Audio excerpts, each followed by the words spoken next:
வணக்கம். ஜாவை இஜட் from Javadhupatti Pudur. Power writer அப்படிங்கிற அந்த யூடியூப் சேனல் மூலமாக உங்களை மீண்டும் சந்திப்பு ரொம்ப மற்ற மகிழ்ச்சி. அத்தோடு எங்கள் சேனலை சப்ஸ்கிரைப் பண்ணுங்கள், பெல் பட்டன் அழுத்த மறந்துடாதீங்க. அத்தோட எல்லாத்துக்கும் ஷேர் பண்ணுங்கள். எங்கு பார்த்தாலும் அறிவிக்கப்படாத மின்வெட்டு. பகலில் இருட்டாக இருக்குது, ராத்திரியில் தூங்க முடியல.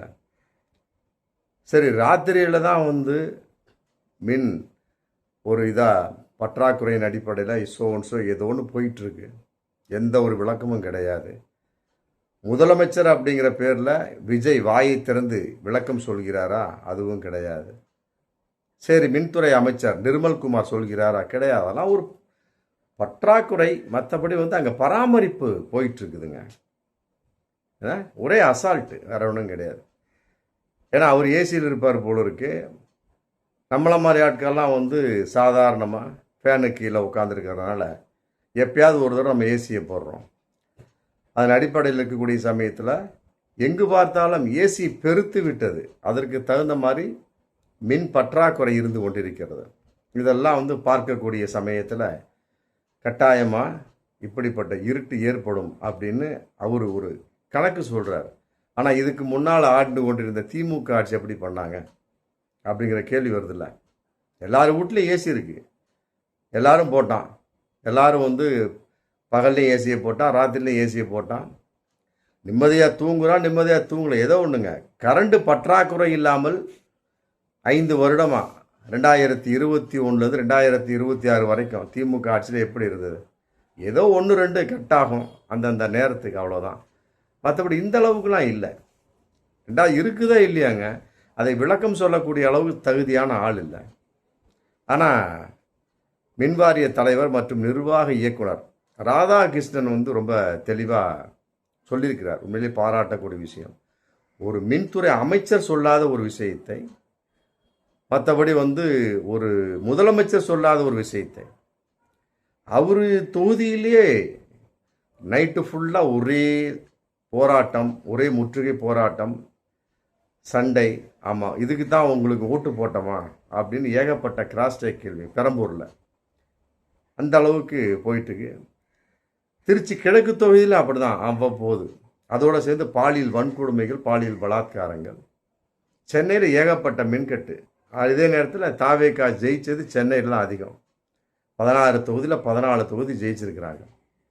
ஜெயிச்சு இந்த 14 தொகுதி மக்களுமே இன்னைக்கு திட்ட ஆரம்பித்து விட்டார்கள். ஆமாம், எதற்காக நாம் தாவேகா விஜய்க்கு ஓட்டு போட்டோம்? இதுக்கு தானா? பகலில் நிம்மதியாக வேலை செய்ய முடியல, ஆஃபீஸில் கரண்டு கட்டு, ராத்திரியில் தூங்க முடியல, ஒரு அவசர அன்னைக்கு ஒரு விசேஷம், ஒரு கல்யாணம் பண்ணக்கூடிய சமயம் திடீர்னு சாப்பாட்டு நேரத்தில் திடீர்னு கரண்டு கட் ஆயிடுது. சாப்பிட்றவன் எப்படி சாப்பிடுவான்? இந்த மாதிரி பலவிதமான தொந்தரவுகள். அதே நேரத்தில் இருட்டு அப்படிங்கிறப்ப பாலியல் வன்கொடுமையும் ஸ்டார்ட் ஆகிடுது, கொசு தொல்லை ஸ்டார்ட் ஆகிடுது. ஆமாம், இப்போ அவர் பேட்டி கொடுத்துருக்காரு. ரொம்ப தெளிவான ஒரு விஷயமா இருக்குது. என்ன சொல்கிறார் அப்படின்னா, அதாவது தமிழ்நாட்டினுடைய மின் தேவை ஏப்ரல் மாதத்தில் உச்சகட்டமாக 21,366 மெகாவாட் இருந்து உச்சகட்டம் இதான். ஏன்னா அது தொடர்ந்து 20,000 மெகாவாட்டாக மின் தேவை குறைந்துருச்சு அப்படிங்கிற, கொஞ்சம் குறைஞ்சிருச்சுங்க. அதே நேரத்தில் இரவு நேரத்தில் மின் வெட்டு, மற்றபடி மின் பிரச்சனைகளை மறைக்கவும் முடியாது, மறுக்கவும் முடியாது, இருக்கத்தான் செய்யுது. அதுக்கு என்ன காரணம் அப்படின்னா டிமாண்டு ஓவர்லோடு அப்படிங்கிறார். டிமாண்டு ஓவர்லோடு அது பற்றாக்குறையாக இருக்குது. அதாவது காரணம் பகிர்மான காரணங்களால் இது போன்ற மின்தடை ஏற்படுகிறது. ஒரு குறிப்பிட்ட ஒரு மின்சாரத்தை பகிர்ந்து கொடுக்க முடியாத ஒரு சூழல். அதே நேரத்தில் உற்பத்திக்கும் இதற்கும் சம்பந்தம் கிடையாது அப்படின்ட்டார். உற்பத்தி வந்துக்கிட்டு தான் இருக்கு, இது போன்ற மின்தடை ஏற்படுகிறது. மற்றபடி உற்பத்திக்கு இதுக்கும் சம்பந்தம் கிடையாது. அதே தேவையான மின்சாரம் இருக்குது, நல்லா புரிஞ்சுக்கணும். தேவையான மின்சாரம் இருக்குது அப்படிங்கிறாரு, உற்பத்திக்கு இதுக்கு சம்பந்தம் கிடையாது. அதே நேரத்தில் ஓவர்லோடு தான் காரணம், பகிர்மான காரணங்கள் அப்படின்ட்டார். அது ஒரு விஷயத்தை இது வரைக்கும் 3ஆக பிரித்து கொடுத்துட்டு இருந்தாங்க. இப்போ 8ஆக பிரிக்கக்கூடிய சமயத்தில் அந்த பற்றாக்குறை ஏற்படுது. மின்சார தேவை இருக்கிறது, அதில் மாற்று கருத்தே இல்லை. தேவையான மின்சாரம் இருக்கிறது. அதே நேரத்தில் நகர்ப்புறங்களில் கேபிள் கட்டு, சர்வீஸ் ஸ்டிக்கர் போன்ற காரணங்கள் இந்த இது இருக்குது. நகர்ப்புறம் பார்த்தா கேபிள் கட்டு, ஆமாம், எங்கேயாவது ஒரு கேபிள் கட்டாக இருக்கும், உடனே அந்த இடத்துல தோண்டி எடுக்கணும், அது ஒரு 2 மணி நேரம் ஆகி போயிடும். அப்புறம் சர்வீஸ் ஸ்டிக்கர், நம்ம இந்தந்த நேரத்துக்கு இந்த இடத்துக்கு இவ்வாறு சர்வீஸ் பண்ணணும் அப்படிங்கிறதுல சிக்கல் ஏற்படக்கூடிய ஒரு சூழல் இருக்குது. அதே நேரத்தில் நாளுக்கு நாள் மின்சார தேவை அதிகரித்து வரக்கூடிய சூழல் இருக்குது. ஆமாம், ஒரு வீட்டில் வந்து ஒரு ஏசி ஓகே, ஆமாம், ஏதோ ஒரு பெரிய குடும்பமாக 2 ஏசி, எல்லா பக்கமும் ஏசி வச்சுட்டு உட்காந்துருக்கான் நம்மால். ஆமாம், ரெண்டாவது வந்து வெளியே குளிருது, உள்ளே ஏசியை போட்டு உட்காந்துருக்கிறாரு. இப்படிலாம் ஒரு அடிமையாகக்கூடிய ஒரு விஷயம். டீ காபி பாலுக்கு காலையில் எப்படி நம்மளால் அடிமையாகி இருப்பார், அதே போல் ஏசிக்கு அடிமையாகிவிட்ட ஒரு சூழல் இருக்குது. அதனால் வந்து நாளுக்கு நாள் மின் தேவை அதிகரித்து வரக்கூடிய ஒரு சூழல் இருக்குது அப்படின்னு ரொம்ப தெளிவாக சொல்லிட்டு மீண்டும் சொல்கிறார். பெரிய டவர்கள், துணை மின் நிலையங்கள் தேவையும், மற்றபடி பணியாளர் பற்றாக்குறையும் உள்ளது அப்படின்ட்டார்.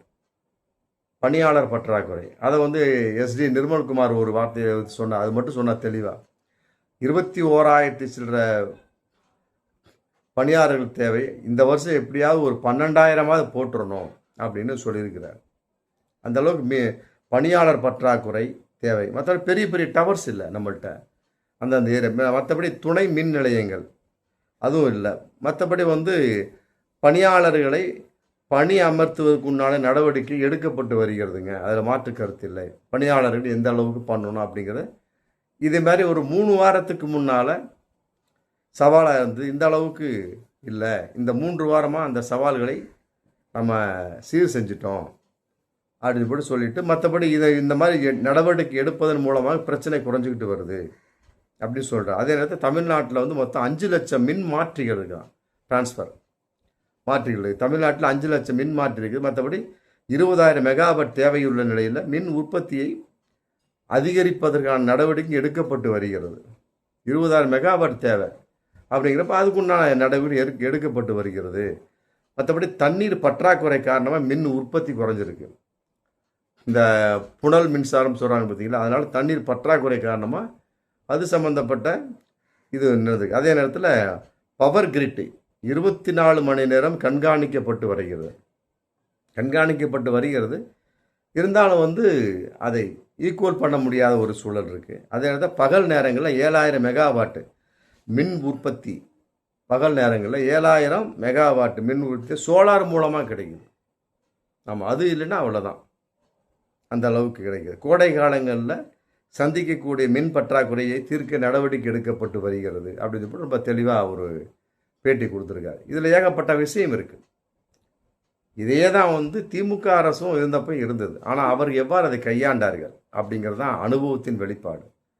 விஜய்கிட்ட அந்த அனுபவம் இல்லை, இருக்கக்கூடிய அமைச்சர்கள்ட்ட அனுபவம் இல்லை.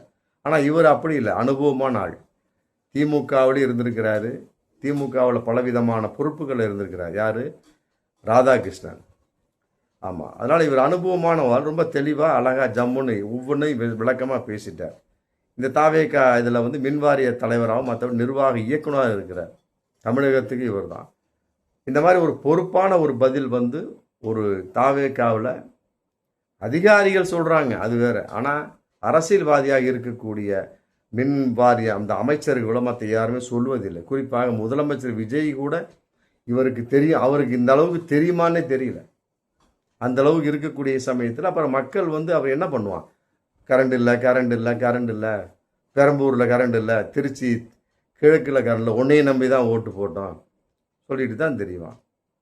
ஆமாம், யார் வாயை வேணால் முடியல, ஆனால் உளவாயை மூடிடலாம். உளவாயை கூட மூடிடலாம், ஊர் வாயை மூட முடியாது.